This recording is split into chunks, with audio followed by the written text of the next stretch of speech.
ভারতীয় ক্রিকেটের ভবিষ্যৎ কী? হ্যাঁ, ভারতীয় ক্রিকেটের ভবিষ্যৎ কী, বিশেষ করে টি-20 ক্রিকেটে। কারণ ভারতের তো নতুন কোচ হিসাবে গৌতম গম্ভীর জয়েন করে গিয়েছেন।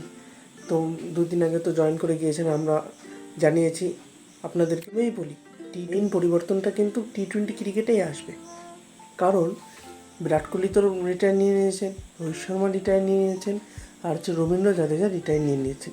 তো এই তিনজনের হচ্ছে রিপ্লেসমেন্ট ভারত খুঁজছে যে এই তিনজনের রিপ্লেসমেন্ট কে হবে।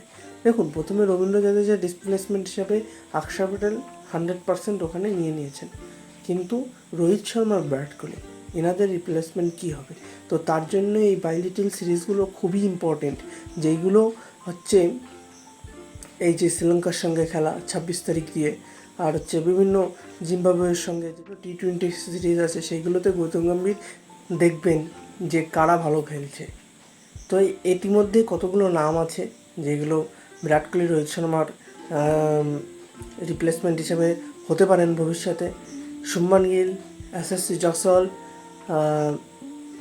অভিষেক শর্মা এবং আরও অনেক প্লেয়ার আছে, ঋতুরাজ গায়কোয়াড়, সাই সুদর্শন। তো এরকম অনেক প্লেয়ার আছে যারা বিরাট কোহলি ও রোহিত শর্মার রিপ্লেসমেন্ট হিসেবে নিতে পারেন।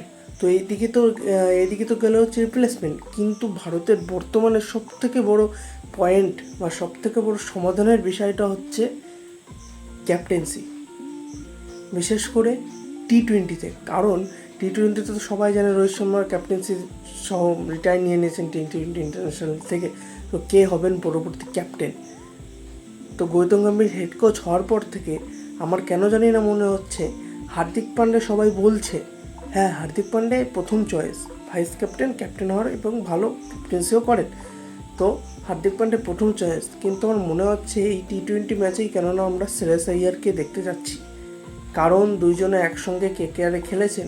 As a mentor Gautam Gambhir কেকেআরে ছিলেন এবং as a captain and player হচ্ছে শ্রেয়স আইয়ার ছিলেন, এবং তারা দিল্লিতে একসঙ্গেও থেকেছেন।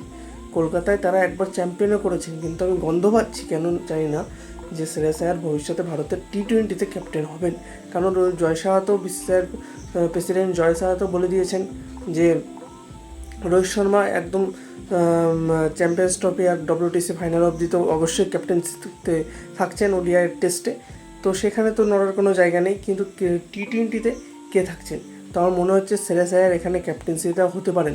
কারণ শ্রেয়স আইয়ার আর গাম্ভীরের মধ্যে ভালো একটা বন্ডিং আছে, তারা একসঙ্গে বহু বছর কাটিয়েছে এবং তারা একটা ফ্র্যাঞ্চাইজিকে IPL-এর মতো বড় একটা টুর্নামেন্টে কেকেআরের মতন বড় একটা ফ্র্যাঞ্চাইজিকে তারা জিতিয়েছে। তো তারা সেই ভরসাটুকু মানুষের আছে যে শ্রেয়স আইয়ার ক্যাপ্টেন্সিতে নিভাতে পারেন। তো আর হচ্ছে শ্রীলঙ্কার যেটা সামনে আছে, এখানে ওডিআই সিরিজে শোনা যাচ্ছে যে বিরাট কোহলি, বুমরা আর রোহিত শর্মা ওডিআইতে থাকবেন না, তাদেরকে রেস্ট দেওয়া হয়েছে। তো কে হতে পারেন হচ্ছে নেক্সট ওডিআই ক্যাপ্টেন? এখানে আমার মনে হচ্ছে হার্দিক পান্ডেকে দেবে না গৌতম গম্ভীর। যতদূর আমি চিনি, যতদূর জানি, আমার মনে হচ্ছে KL রাহুল ওডিআইতে থাকবেন।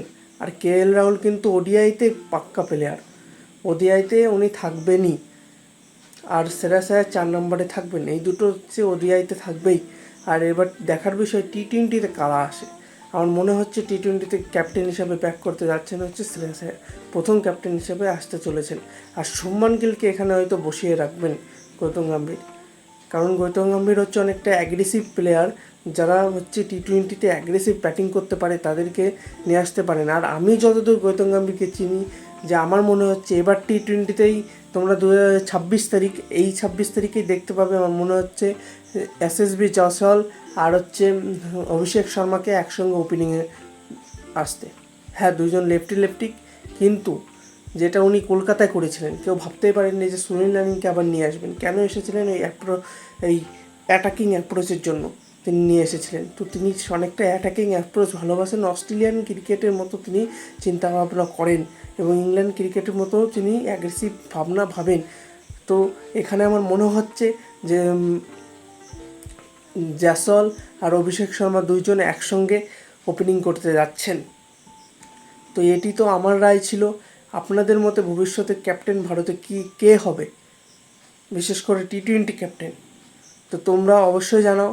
আর অনেকে আরেকটা কথা, অনেকে বলছিল যে শুভমান গিল, হ্যাঁ শুভমান গিল হতে পারেন, কিন্তু শুভমান গিল যা ষোলো খেলছেন বর্তমানে, তো আমার মনে হয় না শুভমান গিল এই শ্রীলঙ্কার বিরুদ্ধে থাকছেন T20, তো ওডিআইতে থাকছেন ওপেনার হিসেবে, সেটা কেউ সরাতে পারবেন না। কিন্তু আমার মনে হচ্ছে T20তে তিনি থাকছেন না, অন্য অন্য নতুন নতুন প্লেয়ারকে আমরা দেখতে চলেছি। তো ভিডিওটা ভালো লাগলে অবশ্যই এটা লাইক করে দিও, আর চ্যানেলে নতুন হলে প্লিজ প্লিজ প্লিজ একটা সাবস্ক্রাইব করে দিও, আর বন্ধুদের সঙ্গে শেয়ার করে দিও। আর দেখা হচ্ছে আরেকদিন আরেকটা ভিডিওতে, কিন্তু সাবস্ক্রাইব করতে ভুলো না। এখানে দেখতে পাচ্ছ কত মানুষ সাবস্ক্রাইব করছে আর কত মানুষ করছে না, তো প্লিজ সাবস্ক্রাইব করে দিও। টাটা।